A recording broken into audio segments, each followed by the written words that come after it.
Welcome, welcome, welcome. Good morning, good afternoon, good evening. And thank you guys once again for joining the 9 Innings podcast hosted by yours truly, Kevin Thompson, founder and CEO of Not I Capital Group. Thank you guys for joining us. As I always say, subscribe to this channel. As I always say, go and get my book, MLB to CFP, live on Apple and Amazon. If you have any questions, comments, or concerns, you can email us at info@9icapitalgroup.com. Send us your questions, or you can go to the website at www.9icapitalgroup.com. Schedule an appointment. As you know, we're here to do what? Educate, empower, and engage. And today we have a wonderful, wonderful guest.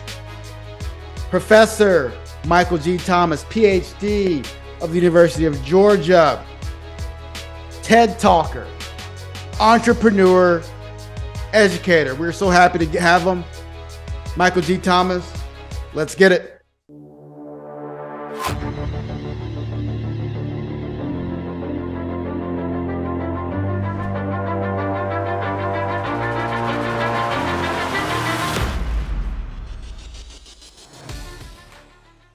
We have Michael Thomas, PhD from the University of Georgia.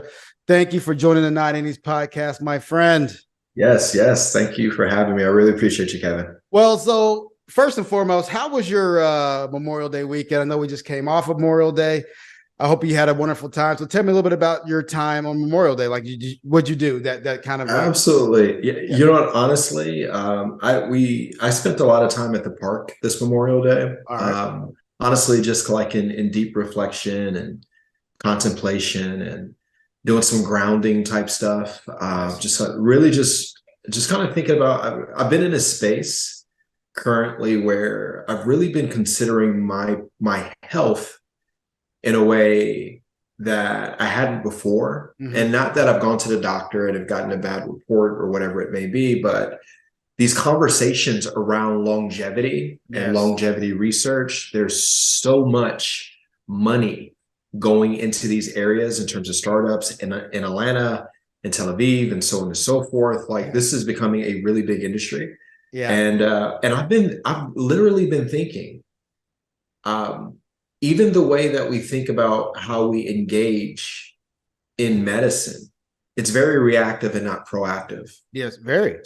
So why couldn't we say that, you know what, my goal is to live to be 100 and 105, and my engagement with you from this point forward as my physician is to help me achieve that goal. No different than like if you're working with a financial planner or whatever it may be. Like, even when we estimate, right, retirement life expectancy and all these other different things. I mean, how often do we even have conversations really about a family's medical history and whether or not they actually have instances where men die younger? Like, do we as professionals really have those conversations to be able to accurately really consider what retirement life expectancy is actually going to look like? Yeah. And if we understand these other different things as it relates to longevity and quality of life, should that not even be something that we should consider as financial professionals, so that the clients that we serve not only secure the bag, but they're able to enjoy the bag with not just longevity, but good quality of life throughout their longevity? And those are two different conversations. Yeah. So we have people living longer with poor quality of life. That is not what people are considering when they think about living beyond a certain age. So I've just really been in this contemplation state about health, my health, and me being just as proactive about my health as I am about my money. So that's where I was. It looks like deep thoughts with Michael Thomas over here, ladies and gentlemen. I love it. So you and I have had a couple instances where we had a great opportunity to kind of get some things off of our chest as men, to have a good conversation. So I want to start there. When we talk about our whys and why are we in this industry, I think you know mine. I feel like, and I don't care what people say about me or how they feel, I don't trust anyone in this industry. I don't trust the fact that there's a person on the other side of the table that has my best interest at heart. I know I've been a victim of a Ponzi scheme. I've been in the back rooms of some of these insurance offices and these professions. How much premium can we do this month? It's not about how we can help someone. It's how much premium So you and I both know that the industry in itself is and here's another funny part. So I'll give you this one. So Goldman Sachs comes out this week saying, "Hey, we need to invest in Black women, and we're going to do X amount of $1 billion inside of Black women's business. And by the way, that's going to create X amount in regards to additional growth GDP for the economy." Now, I get it. They're talking to the investors and all the other people that are putting money into this thing to make them believe that this is a good thing. However, why can't it be, even if it's not good for GDP, it's good for people? Yeah. So, but you know my why. I know I kind of went on a couple. No, I get it. But yeah, man, tell me a little bit about your why. Yeah, my why is rooted in community, in interpersonal relationships. Yeah. Because I personally feel that if individuals are able to have better financial stability, coupled with emotional and relational stability, that they could be in a space to where they can have the types of relationships and quality of relationships that are the things that ultimately really matter the most to people, quite honestly. And we all say this. It's like, hey, you can climb the corporate ladder, get to the top, decide that you don't want to be there anymore. And as soon as you leave, probably within about 6 months to a year, nobody's talking about you anymore. Exactly.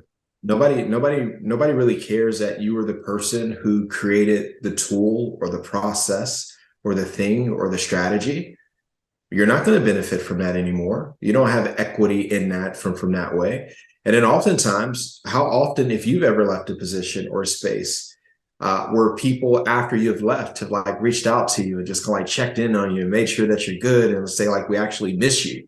Yeah. Maybe you might have maybe one person who you really felt like you had that connection with, but then there were probably other people that you felt like you had that connection with and they've never reached out.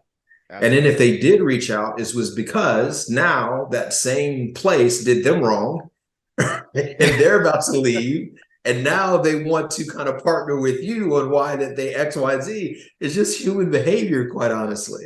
Yeah. So we do so much in the pursuit of money, in the pursuit of opulence, in the pursuit of excess, to think that it's going to make us whole and complete and to feel loved, when at the end of the day, it's kind of fool's gold once you come full circle.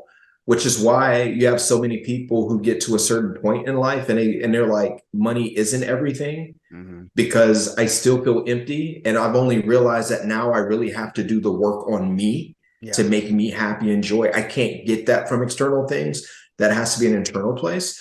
My thing, though, however, is that I do believe that you have to have a certain level of financial stability. So you're not navigating volatility constantly. Yeah. Because if that's the case, psychologically, emotionally, neurologically, you're in survival mode, right? And we're not using our prefrontal cortex. It's all fight, flight, trying to just basically survive. So my why is really rooted in, this is not about money. Money is not the most important thing. You are. I just use money because everybody wants to talk about it, quite honestly, as a way to work in constantly the conversation that, I know that you want to do this, but you're the most important thing. So this why question is something that I'm always asking clients. It's like, hey, you want to do X, Y, and Z. Why is this important to you? And they'll say, well, it's important to me because of X, Y, and Z. And I'll say, well, why was that important to you? And they'll say, well, X, Y, and Z. And I was like, well, where did that come from? Yeah. Right. So now I'm looking at, so we're like pulling back the layers. And this really isn't about money. It's their belief that money is going to be this conduit to rectify a situation, personal fulfillment, satisfaction, even if I'm dealing with low self-esteem or whatever it may be. If I drive the car, if I have the home, people will love me, right? So money is not the main thing. It's a conduit to what people feel as if they need to complete their lives. So there's two ends of the spectrum, whether this thing actually does complete their lives and whether they fully understand the context of this thing. And then what's their where, what's their why as it relates to why they've internalized that I need money to achieve said thing. And what I've learned is that when you can get people to focus less on money and more on their own growth and development and things of that nature, it's funny that they start desiring less. Yes. Yes. Right. So then now I don't need as much as I thought I was going to need. I don't need da da da da da da da. Right.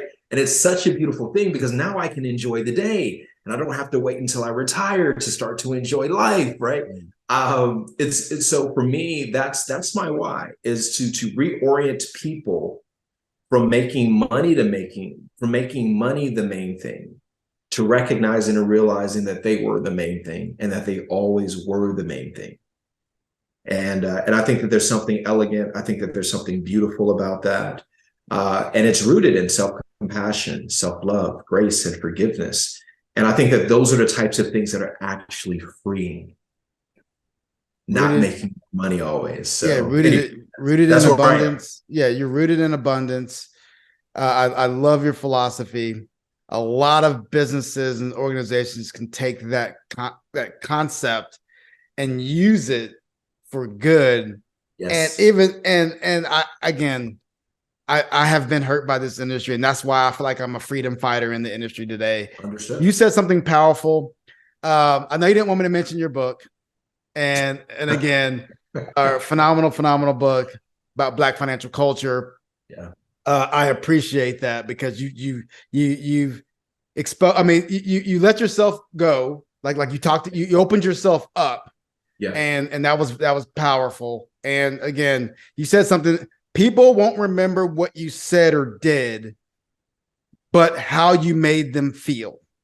Yeah. And what you just mentioned there. And that's a Maya Angelou quote, right? Yes. It's rooted in that. Yeah, absolutely.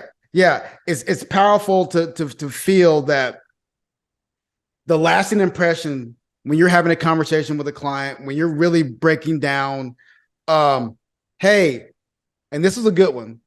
Well, you're about to get your tax return. Yes. And you're going to, what do you want to do with it? Well, I'm going to buy X. As a financial planner, we're going to say, nah, man, just put that money away, save. But in your book, you mentioned a very, very unique situation. So tell me about that situation, about the lady who's wanting to flat screen. Absolutely. So that situation that's not my story. Yeah. So that is a good friend of mine, who we graduated from UGA. Bruce, he works at the University of Kentucky, and we still do a lot of amazing work. So when I was doing my TED Talk, my TED Talk is Financial Empathy, Understanding the Story Beneath the Numbers. Yes. And I had heard him use that story before, and I felt like it was just so fitting for what I was doing. And I asked him, I was like, hey, Bruce, would you be okay with me using this story in my TED Talk? He said, absolutely. Because the spirit of it was similar. I just thought that story just like encapsulated it, right? 100%. So basically, it was just a situation because it's rooted in general assumptions that we have people and how they spend their tax dollars, especially individuals who are lower socioeconomic status. Yes. So this story is twofold. It's not just about what the person is doing; it's about the perception of how we feel. Yes. What the person is doing, with having limited context about their lives. Because again, money is the main thing. Yeah. The person wasn't, right? Yeah. So in this particular story, a lady comes in, she's about to get her tax refund. The person providing the tax services, and this is voluntary income tax assistance, so VITA. And the person asks, the service provider asks her, well, what are you going to do with your taxes? Because the goal is to get people to save, buy a bond, all these other different things, or at least have a plan. And if she says, I'm going to buy like a really nice size flat screen television, and the service provider then goes down this process of trying to talk her out of it, right? Like, why are you spending your money on this? It's frivolous. It doesn't matter. You can do this with your money, and then going down the spiel of, right, if you put this here and it can stay here for this long, you get compound growth if you take on this level of risk. Just overly like trying to explain something to this person, but he didn't understand the spirit of what that person was doing. Mm-hmm. And she basically looks at him and tells him that, no, I'm going to buy this flat screen television because the neighborhood that we stay in is a pretty rough neighborhood. Mm-hmm. I know that if we have a really nice television, cable, and the video game systems and things of that nature, I'll be able to keep my kids in the house. Mm-hmm. I'll be able to keep their friends at my house so that they won't be running these streets and be susceptible to the things that are transpiring. Now, mind you, even if you're not lower SES, Mm-hmm. even if you're not Black, even if you're not X, Y, and Z, like none of that matters. Any and everybody can understand the emotion of that mother and trying to keep her children and her friends and the friends of her children safe. Yes. But because so much of what we've done in our industry and space, now mind you, I did the first iteration of this TED Talk in 2016, Mm-hmm. the official TED Talk in 2017. We literally went through a decade where financial shaming was in vogue. And we don't want to have that conversation right now. Yeah. Which is fascinating to me. We've almost like completely done a 180 pivot and have acted like we haven't contributed to the very financial shame that now we're talking about financial psychology and financial, all these different things in various spaces, when we were actually the contributors of creating some of the issue and problem that now we're facing, and now we're providing a solution for it, which is incredibly fascinating to me because there have been so many extraordinary people who've been in this mental space of why we need financial therapy, need to understand systems theory, bounded rationality, so on and so forth, for decades, and no one would listen to them, right?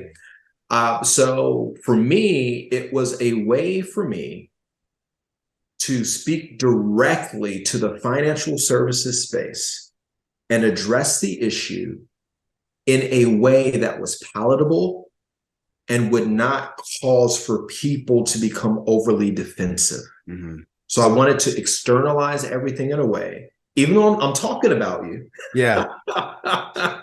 But I'm talking about you in such an externalized way so that you could see yourself in a safe place. Mm-hmm. And you not then feel judgment and all these other different things, right? So I'm telling these stories as I'm navigating this process to help people see themselves. And then in doing that, to create the fertile ground for them to open up to why they need to engage in a process of empathy. Yes. Right? Or an empathic process of knowing someone. Because if you don't engage in empathy, oftentimes it's a sympathetic response, is that you feel bad for somebody.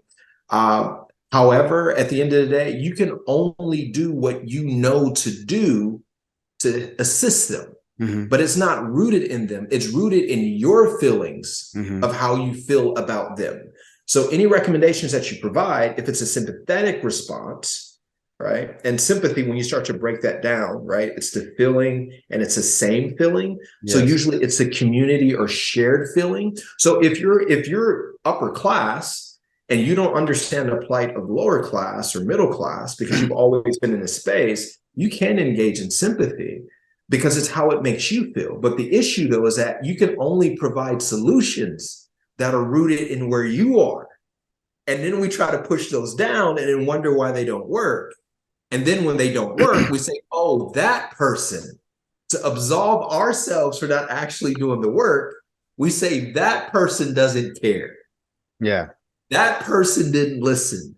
That person that person that, whatever it may be. But you cannot expect someone who is highly susceptible to financial shocks, multiple financial shocks, variable streams of income, navigating a landscape where you have to work 3 or 4 jobs to piece things together, right? And the time and the energy, and if you have kids and someone gets sick or whatever it may be, to be able to navigate life in such a linear direction that you may not have the capacity to do that. It doesn't make sense. So what empathy does is that it says, you know what? There are some things that I don't understand about this person. Let me engage in understanding where they are. So that's cognitive empathy. Then we have affective empathy. Now I'm emotionally connected to where this person is. It's no different than like if you have a good friend of yours and they're hurting and you're hurting because they're hurting, right? That's affective empathy. But then when you merge the two together, the knowledge of the situation, the feeling of the situation, then we can move to compassionate empathy, is because now I understand how this person feels, but I also have enough knowledge about this person's situation to decide whether or not I have the capacity to effectively serve the needs of this individual. So compassion is taking action when necessary. However, compassion can also be that I don't have the tools. I am not equipped to serve this person, even though I feel and understand where they are, but I don't hide and run from it. I then say, hey, well, this is my social capital network. These are the people that I know. And this is someone that I would like to introduce you to who could potentially be a better service to you than I ever could be. That's compassion too. A compassionate empathy as well. But when we talk about compassion and empathy, I think sometimes we always make it seem as if like you have to do and you have to feel at a certain level. Sympathy is all feeling. There's very little understanding. It's all feeling. That's what people are talking about. When we're talking about empathy, it's actually a healthy balance of understanding and feeling, not being our cognitive capacities being overridden by our emotions, and having the capacity to move on behalf of another in terms of what's in their best interest. And if I can't, acknowledging that, but still helping, connecting this person to someone who can. So but that was the whole point of that. Yeah. That's powerful, man, because empathy is such a powerful mechanism. People often confuse the two, sympathy and empathy. A couple more things real quick before we get off. You talked about this because I know this is really big in our community. For example, the Cosby Show. You brought that up in your book. I did. I brought up a lot of taboo stuff in that book, Kevin. Man. I was like, should I bring up the Cosby Show? It was such a huge part of my life. It's powerful because it's a powerful representation of Black culture. I would not be where I am without the Cosby Show. Exactly. Point, period. But guess what? But guess what our parents told us? Guess what our parents told us? Black people don't live like that. That's not real. But it's okay. Kevin, you have that story too? Huh? You have that story too? Yes. My parents That's said the same crazy. Thing. Yeah. I thought it's more like my brother. My brother said, I don't know why we don't live like that. Yeah. It's crazy. I knew those conversations were happening. I never recall us sharing that. Like the spirit of it was there. But I just never remember us actually having the conversation about what is Blackness? Oh, I will tell you what it is. It's the representation is The Wire. It's New Jack City. It's all of that glamorization.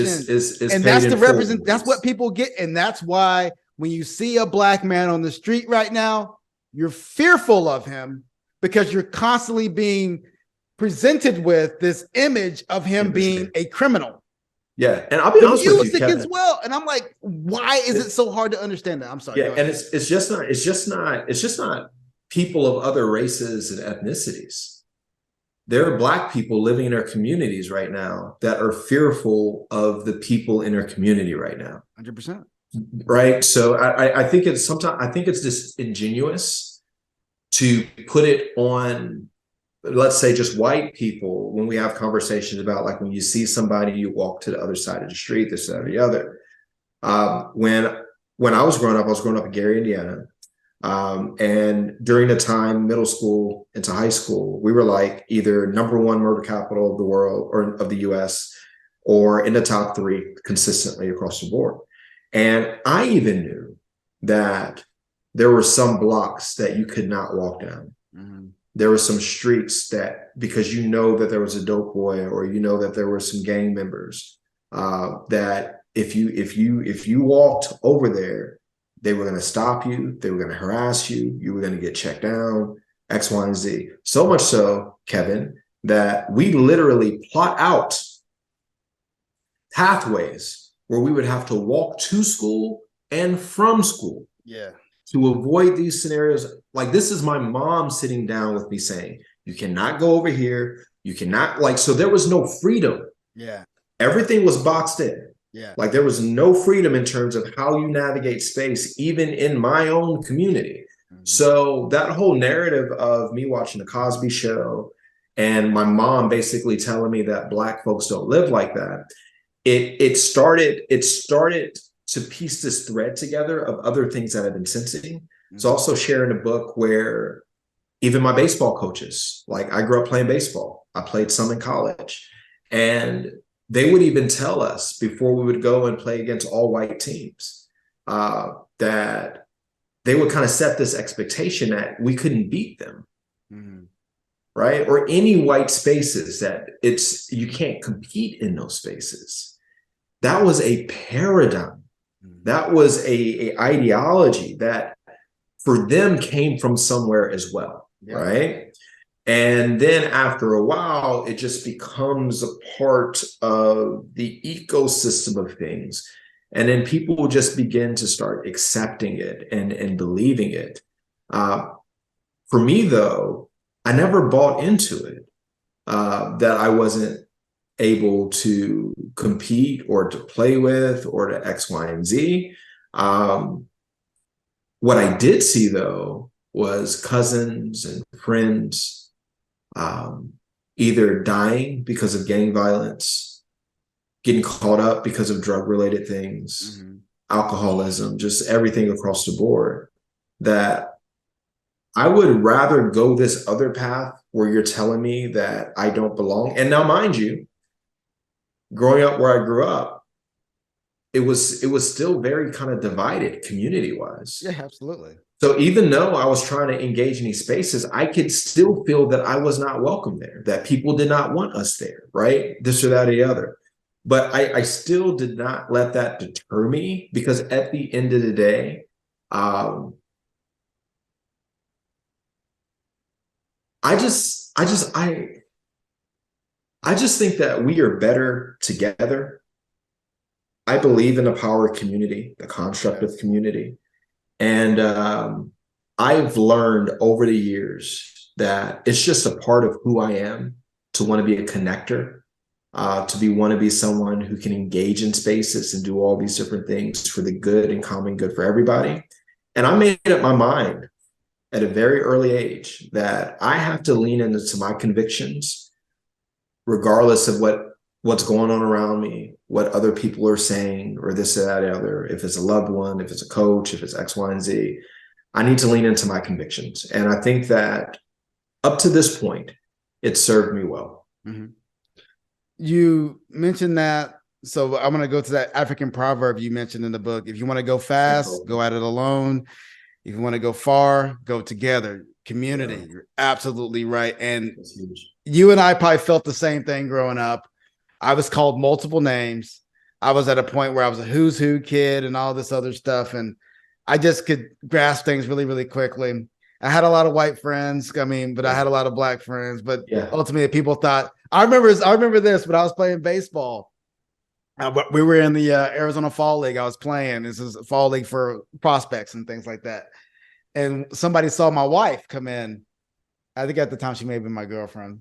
And she was saying, they were saying, I thought you would have you a snow bunny. I said, what do you mean? Brother. I got a Black wife, it's all good. Kevin, we didn't think you were like that. We didn't know. I was like, man, hey, it's all good, man. But Kevin, that's that judgment piece. Yeah. That you receive from within your community. Similar story. We have a lot of similar stories, dude. Yeah. We need to connect a little bit more. Yeah. I gave a presentation at AFCPE. Mm-hmm. And so basically, long story short, I share a picture of my family. Mm-hmm. And my wife she's a Black woman. She's a much darker complexion than I am. Mm-hmm. And after the presentation, I had more people come up to me and comment on the fact that I had a Black wife than anything else. It's crazy. And I'm not in my mindset, Kevin. Mm-hmm. I'm not thinking, I didn't marry her because of optics and being down or whatever it may be. I married her because I think that she's an exceptional woman. She is a leader. She is smart. She's ambitious. She's everything that I would want in a significant other. But the optics of it was, again, this whole judgment piece. Yeah. When people see where you are and in certain stages of your life,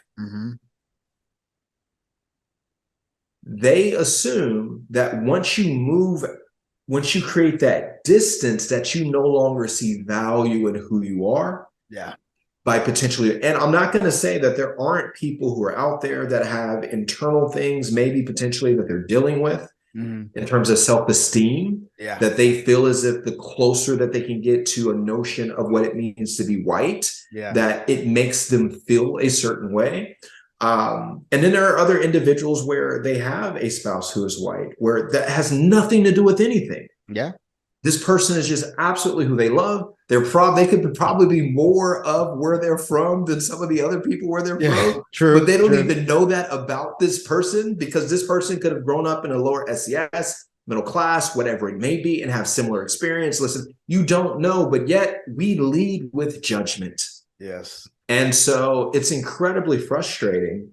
And people want to take narratives to justify their opinions and their emotions, whether it's for you or against you. And but you're absolutely right. And again, I never would have thought that was a thing. Even as I teach at the University of Georgia right now, I have students who come up to me every semester and tell me, I so appreciate that there's a Black man teaching at the university, because you are the first male in many instances, and then secondly, Black male that I've ever had or seen representation of as a professor at a university like UGA or throughout their entire educational experience. And again, I don't walk into these classes or these spaces I don't think that I'm Black when I'm walking around necessarily, unless I'm in some type of intellectual conversation or whatever it may be.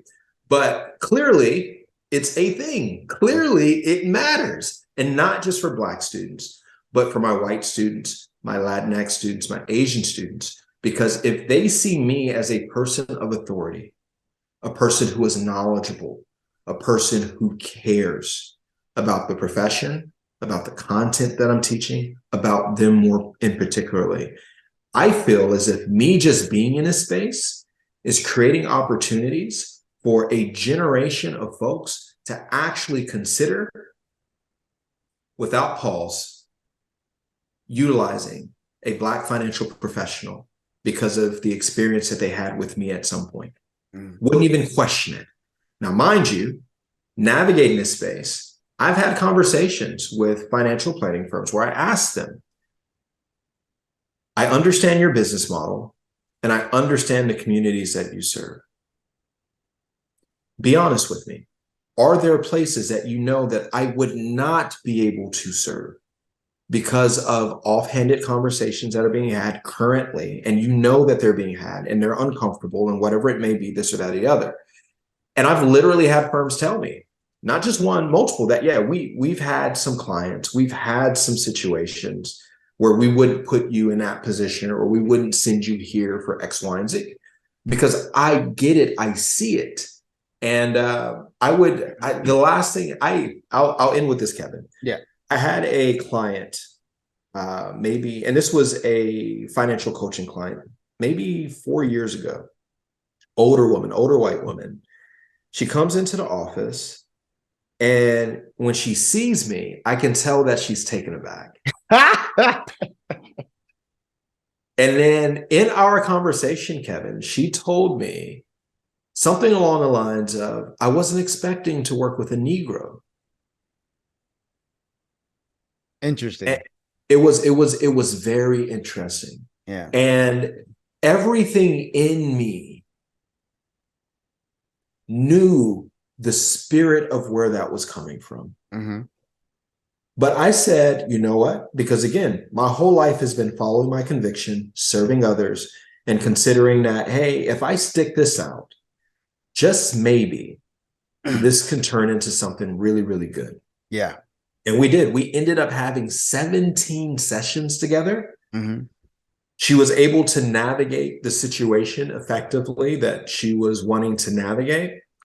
And at the very end of it, she gave me 3 different cards, each of which just had 3 different beautiful messages about the experiences that we had together, how it helped her, how she didn't know or couldn't see a way forward, or whatever it may be.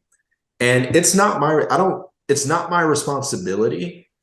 I used to put that weight on me to go out and to hope that people see me or see other Black people differently than what's perpetuated in the media.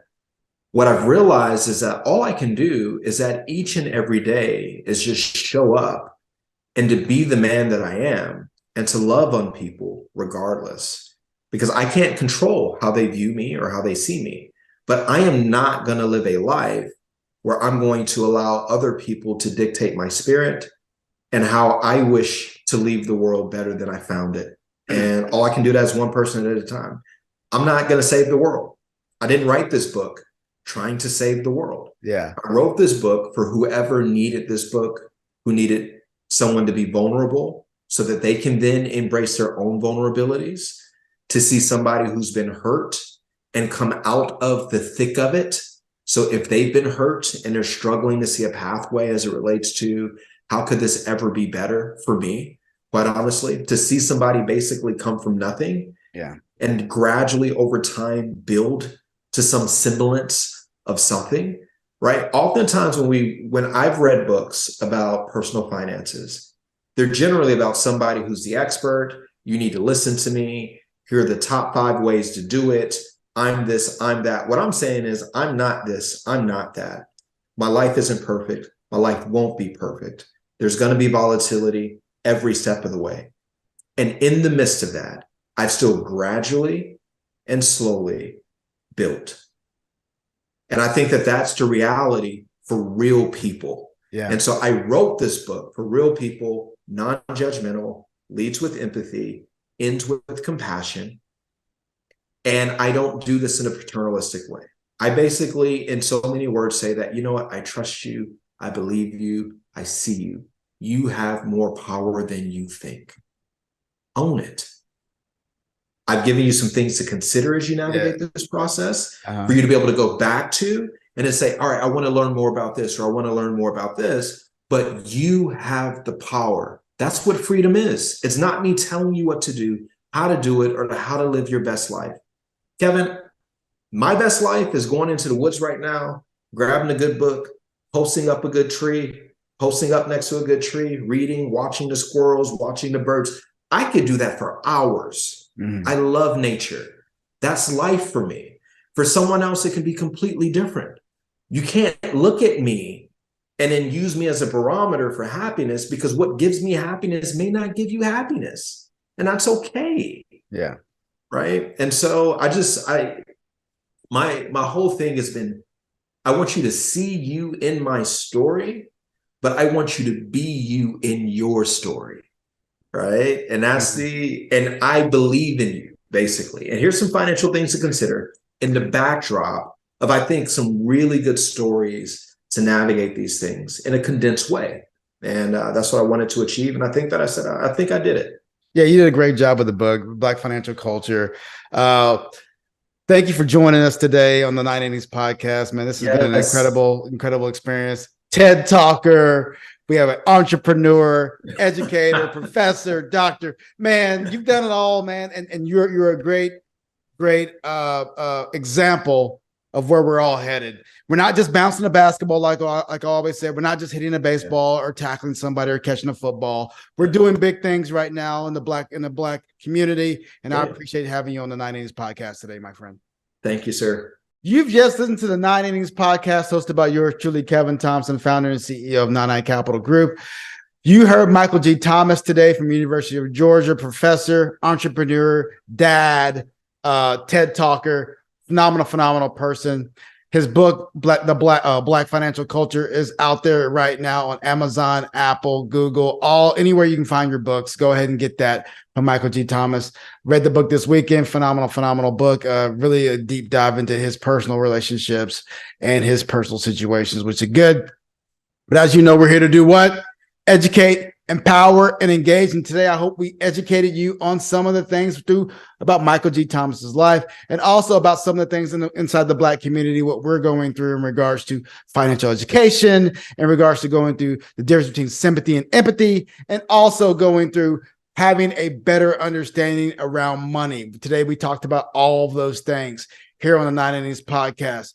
Thank you guys for being loyal listeners. Subscribe to the channel. Thank you guys for your support. Get my book, MLB to CFP.